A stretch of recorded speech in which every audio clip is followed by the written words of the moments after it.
To say that there's more to life than being rational is not to say, and perhaps never to say, you need to run against rationality. You need to be irrational in order to get something good. Let me express it a different way. Yeah. We haven't tried the purely rational approach yet, or we haven't tried it for very long. Well, many of us have been trying for a couple of centuries at least. Which is a blip. Yeah. I mean, the tiniest dot at the end of human evolution. So I think that a concern which Jordan has, and certainly a concern I have, is if we try this, we can think of all sorts of ways in which it can go wrong. If you take away all that supporting structure, you can think of any number of ways in which it can go wrong. And that I suppose that's at the root of the concern about where you might be taking us. Or to put it another way, if we enter the world that you would suggest, not everyone may necessarily come out as Sam Harris. Well, give me one way where you think it can go wrong.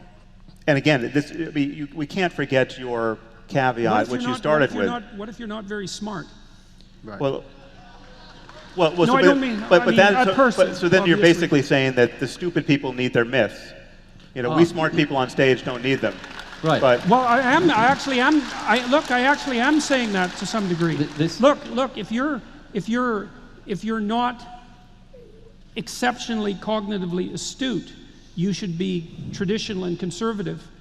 Because if you can't think well, you're going to think badly. And if you think badly, you're going to fall into trouble. And so it is definitely the case, and this has been what would you call a cliche of political belief for a long time. If you're not very smart, it's better to be conservative, because then you do what everyone else does. And generally speaking, doing what everyone else does is the path of least error moving forward. Now, that doesn't mean that rationality is unnecessary. Nor does it mean that all conservatives are stupid. It doesn't mean that either. Right, precisely. It doesn't mean that either. Very important caveat. Yes, but all conservative structures are not the same either, and that we have many warring and incompatible versions of being conservative. True. And this is where rationality actually does play its role. Although I don't think it's best conceptualized as rationality precisely, it's definitely the case that to take Douglas's point, that we need to be bound by our traditions, but we need to be judicious in their re-representation and update, and we have to do both. This is what, in the dialogue on religion, this is what Schopenhauer says. He describes the tragedy of the clergy. Yeah. He pretty much says, look, if they don't believe it, they recognize it's a very useful metaphor, but they don't need to believe it. They tell it, and he says the tragedy of the clergy is they can never admit that what they're saying is just a metaphor. Right. Is this before or after he threw his housekeeper down the stairs? Look, we can all find flaws. We all have skeletons in our closet. Yeah.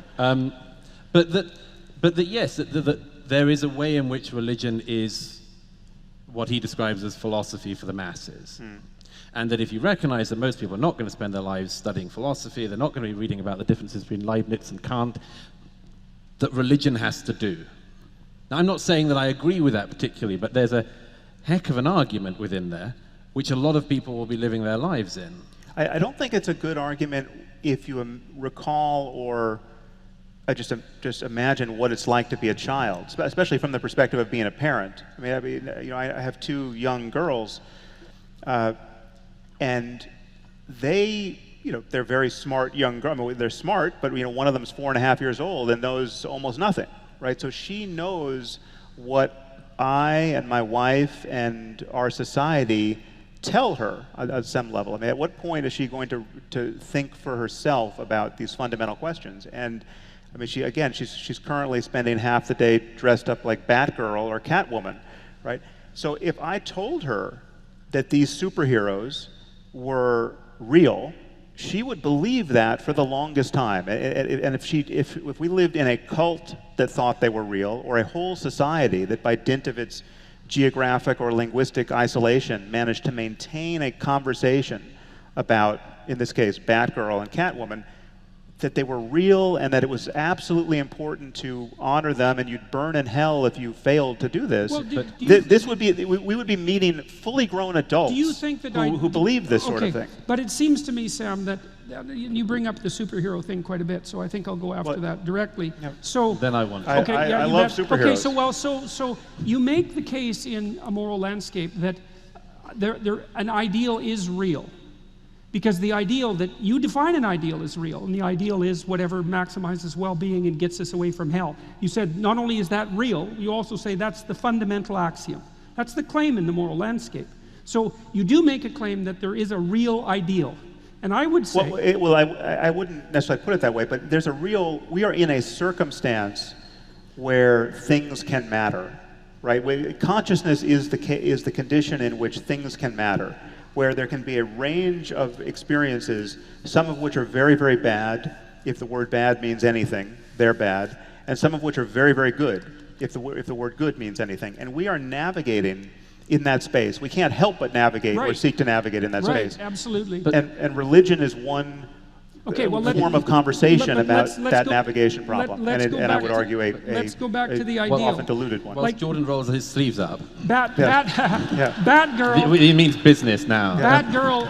But Batgirl and Catwoman are approximations to a higher ideal. That's what they are. Well, and to return to this with a biblical idea, I'm fairly sure from personal experience that a lot of parents are perfectly content with bringing their children up vaguely within the story they've inherited. And at some point, the children realize that the fairy doesn't bring them money when their teeth fall out. And at some point, maybe around the same time or a bit later, they discover that Santa Claus doesn't really come down the chimney. And at some point, they realize that actually the whole religious thing is a kind of metaphor, but it's got them through the formative years in some way, often with terrible damage along the way. I concede that. But also with something else. And I'm struck by the number of people, and this is why I share some of what I think is Jordan's concern about the possibility of the world you're envisaging, which is, I can think of a lot of parents now, in my country and other countries as well, who I'm just very struck. They themselves are kind of baby boomer or 60s atheists, humanists, whatever. And I start to notice, for instance, that they're enrolling their children in Christian schools. And I say to them, why are you doing this? And they have fairly coherent arguments along the lines of the one I've just had. Look, I don't particularly believe this myself, but I think it's a pretty good way to bring up the kids. It's a structure of a kind. And I'm not sure, I can find all sorts of flaws in that. But enough people are doing it that it's something that needs to be addressed. Yeah, well, I would say yes. It speaks to a real failure of imagination and effort in the secular community to produce truly non-embarrassing alternatives. Exactly. Yeah. And this is across the board. This is not just school. This is how do you conduct a funeral? How do you get married? You know, all of the what rites of passage can you offer a 13-year-old? What are you doing here?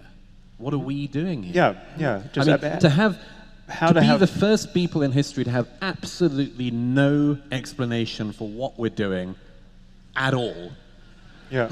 Is a big moment. Yeah. Yes. And that's the. That sharpens up my concern perfectly, because to shrink back from that moment and resort to one of the pseudo stories of the past, I consider to be a failure of nerve, both intellectually and morally. So let's go back to the superhero idea. One of the things you might notice about superheroes is that some of them are actually deities, right? So in the Marvel pantheon, you have Thor, for example, and so there's a very thin line between the idea of a superhero and the idea of a god, especially if you think about it in a polytheistic manner. So the modern superheroes and the Greek gods, for example, share a tremendous number of features in common. And so here's something to think about. So there's a reason that people admire superheroes, and it's because they act out parts of the hero archetype. That's the technical reason. They're obviously acting something out because that's how you can tell they're superheroes. They share some set of characteristics across the set of superheroes that makes them superheroes. Now the question might be, what is the essential element of being a superhero that makes you a superhero? And the answer, the way that was solved historically, is that as polytheistic societies developed, and that was usually a consequence of isolated tribes coming into contact with one another, they each had their separate deities. And then over the course of time, those deities warred in actual wars with people, but also conceptually. And out of that polytheistic framework was extracted something that was vaguely monotheistic, as all of those cultures came together to try to determine what their highest ideal should be. So that's the God of gods, that's a way of thinking about it, or the King of kings, that's another way of thinking about it.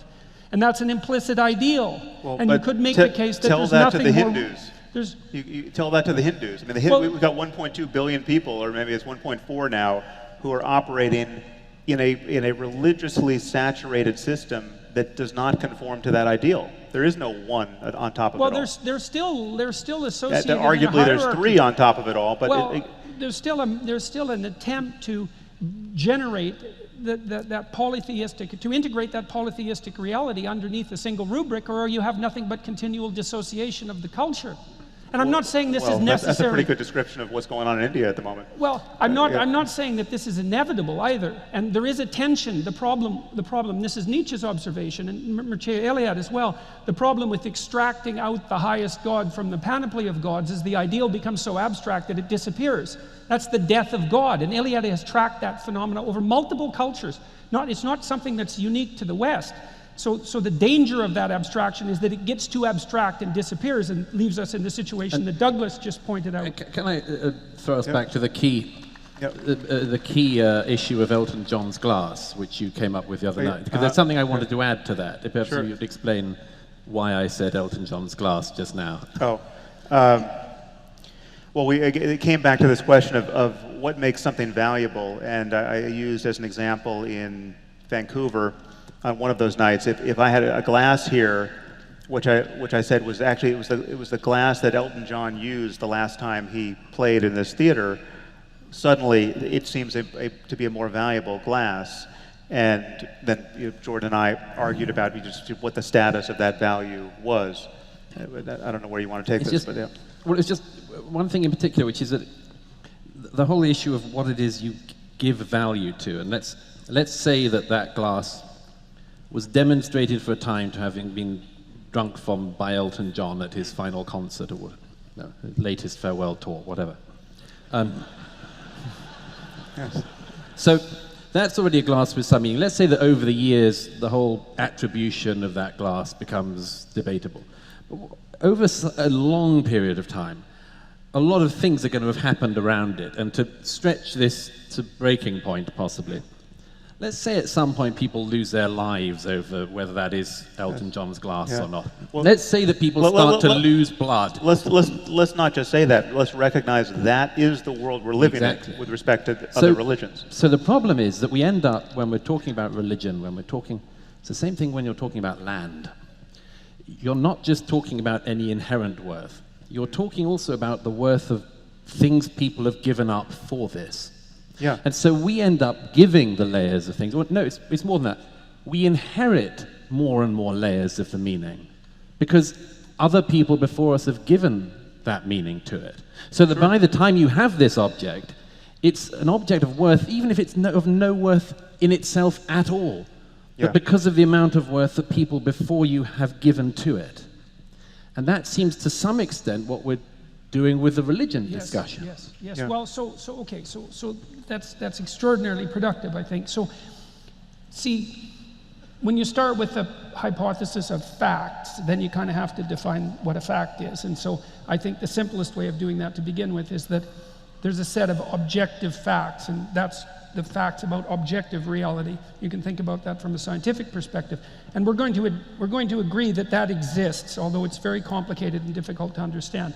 That exists as one set of constraints on what we can do and what we can't do. That's the objective world. And then on top of that, and this is where things get very, very complicated, you have this layered system of meaning which is partly a manifestation of these layers of the nervous system that I described, but also partly a manifestation of those layers of the nervous system operating in social space over vast periods of time. So that would be the sociological agreement. That's all layered on top of the objective world, and it actually constitutes part of the lens through which you view the world, to the degree where you actually see the layering in the thing. So like when you go to a museum and you look at Elvis Presley's guitar, you don't look at the guitar and think that's Elvis Presley's guitar. That's not how your brain works. You actually see Elvis Presley's guitar. It's an act of perception, so it becomes built right into your nervous system. Even though the fact that that is Elvis Presley's guitar, and the reason that that's valuable is because of a sociological agreement about what position Elvis Presley occupied in the dominance hierarchy that we're all part of. And so what you see when you look at an artifact like that is you see a layer of dominance hierarchy overlaid on top of an objective reality. And that's actually your phenomenal reality. Now, the thing that's so interesting is that that layer of perception that's mediating between the facts and you has a structure. And that's the structure that I've been insisting is a narrative. And I think Sam thinks it's a narrative too, because his fundamental ethic is that you should act in a way which means to embody a mode of being, which means to be a personality that moves us from hell to something approximating heaven. Okay, and but that's not a fact. Jordan, what I'm struggling to understand, what I don't understand is how any of that is a counterpoint to my concern about religion. So, because I agree with all that. I mean, there are some caveats I would issue. For instance, it's quite possible to walk into a museum, be shown a guitar, not know it's Elvis Presley's guitar, and then be told it's Elvis Presley's guitar, and you can see in real time the change in significance. So that you can see the layers of the perceptual, the meaning accrue. You might actually not even, you might know who Elvis Presley is and not care, right? So there are many different things on the menu here, as opposed to just beholding awestruck Elvis Presley's guitar. Sam, and the same is true of the Jesus story or anything else that people, you can find layers of engagement with it that may be more and less useful. Yes. My fundamental concern is that the way you are tending to dignify the religious subset of stories as being foundational, necessary, we criticize at our peril, is giving people license to believe things that they clearly shouldn't believe, things that are intrinsically divisive, intrinsically less than optimal as far as organizing an individual human life. We can do better than Christianity on almost every question.